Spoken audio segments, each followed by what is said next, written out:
Yo, book nerds. This is the first video that I am recording since I had my baby. It's good to be back. My baby is in the room with me while I film, so if you hear her grunting, yeah, she's here with me. We are both doing well. The delivery and labor and everything went well. She's healthy, I'm healthy, and yeah, everything's going good. Still adjusting to the sleepless nights though. But we'll get there. But anyway, I have finished my reread of Macbeth by William Shakespeare, obviously. I had to read this for class, but I was planning to do a reread of this in the near future anyway, so let's talk about it. Obviously, Macbeth has been talked about for hundreds and hundreds of years, so there's not really much that I can say that's going to be new information about this book. There really isn't anything that I can say that will be new information about this play. So, I'm just going to talk about the things that stood out to me, and this is not going to be an in-depth analysis of everything about this play because you can find that somewhere else if you want that.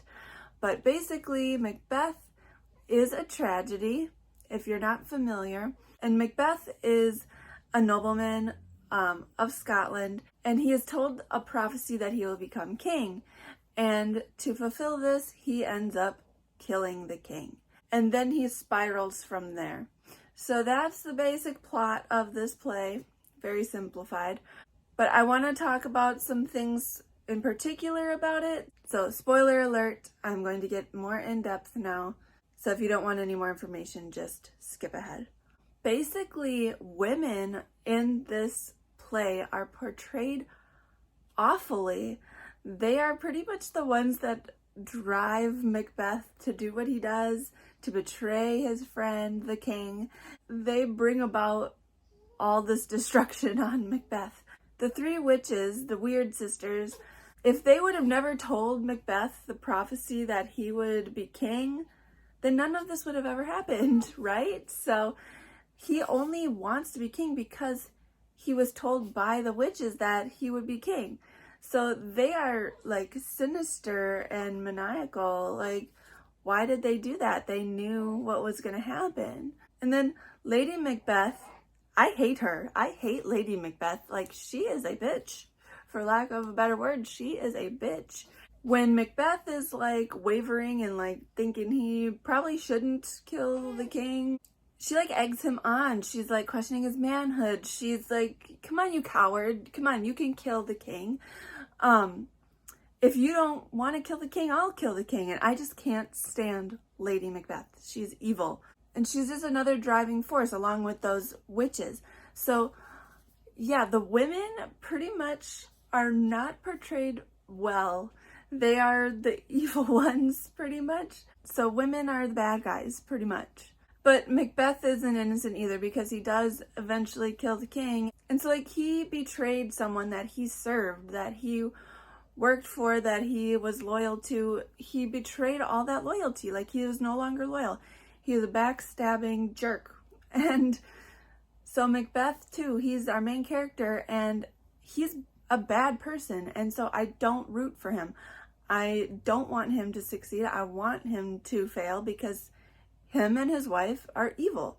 And Banquo, who's Macbeth's friend and another nobleman, he even like warns Macbeth, like after they hear this prophecy from the weird sisters, he's kind of like, be careful because the devils will trick you into doing something bad, pretty much.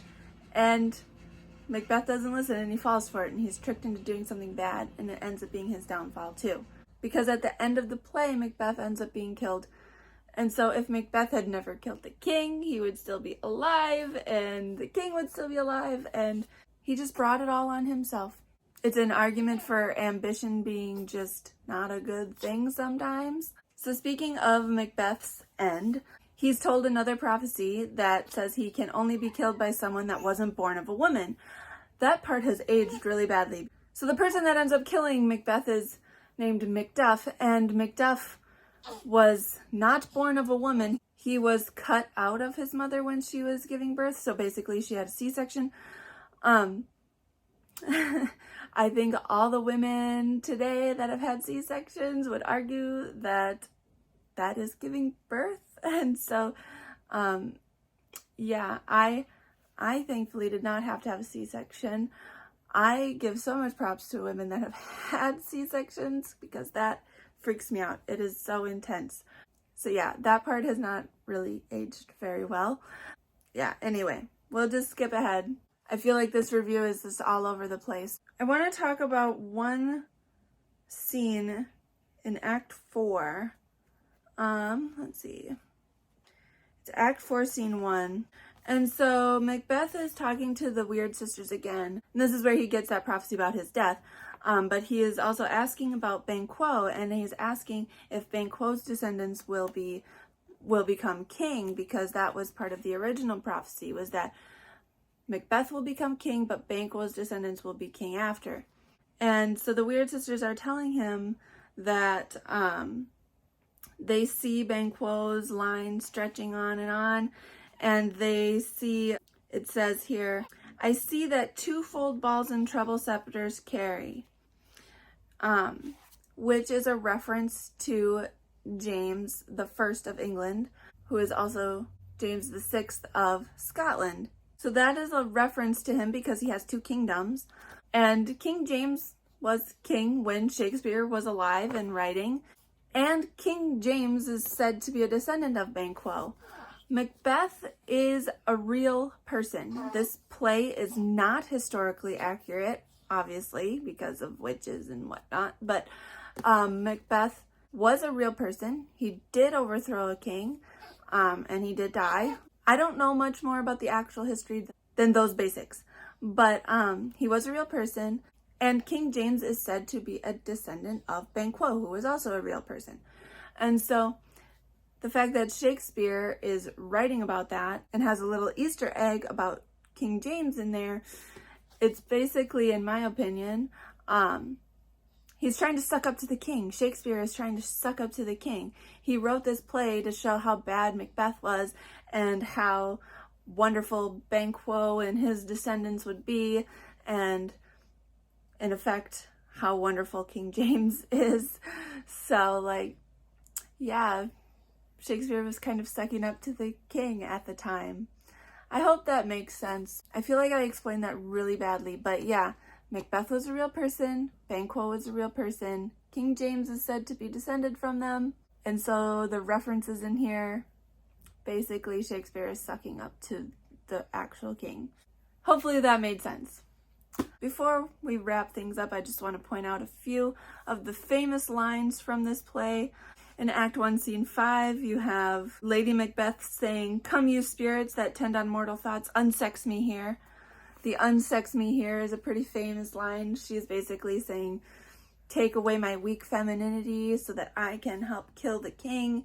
And the fact that at the time that this was written, in Shakespeare's time, a man would have already been playing Lady Macbeth on the stage.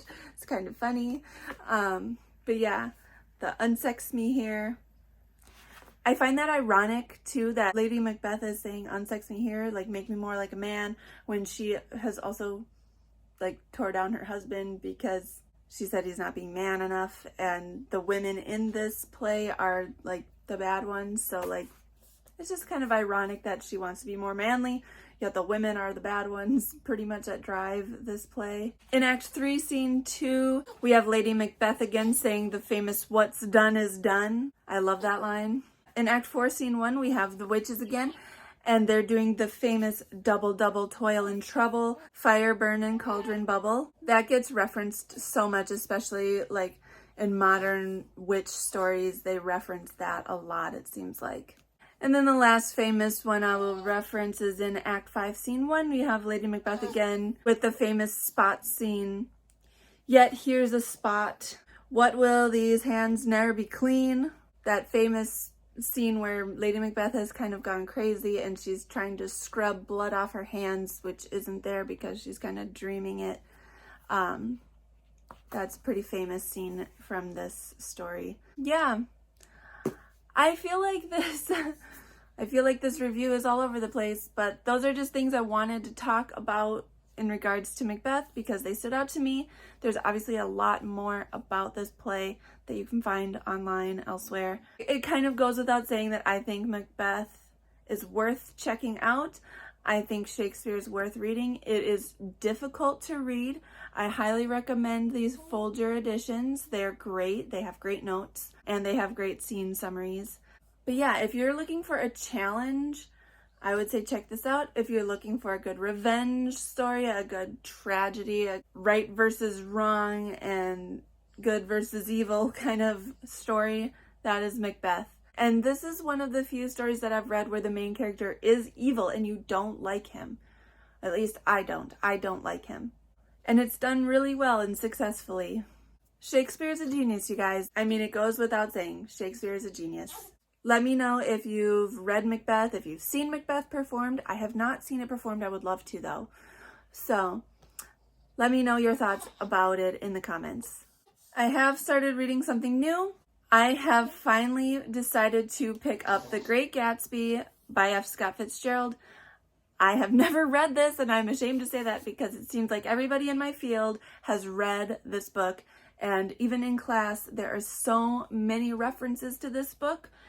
I feel like I need to read it because I don't get any of the references. And I really want to.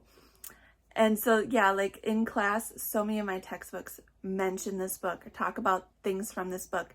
And it goes over my head. So I finally decided to pick this up. And I am on chapter 4. So it's really short, so I should be finishing it up soon. And so far it's been different than I expected it to be, but we'll see where it goes. So yeah, watch for a review for The Great Gatsby coming soon. I'm so happy to finally be ticking this one off my list. It is way, way overdue. That is all for me this week. I am glad to be back recording with you guys. You may hear my baby in the background of a lot of videos in the near future until she gets a little bigger. That's just going to be the way that it is. So I'm sorry if that is not what you guys want, but that is just the way it will be. So thank you for understanding, and thanks again for coming along with this pregnancy journey and for keeping us in your thoughts and prayers. And we are happy and healthy and just so happy that baby girl is finally here. She was born on March 21st of 23. So her birthday is 32123. So it's pretty cool. Yeah, we are just so blessed. I hope you guys have a wonderful Monday and a wonderful rest of your week. I'll see you guys later. Hit like and subscribe. Thanks for talking books with me.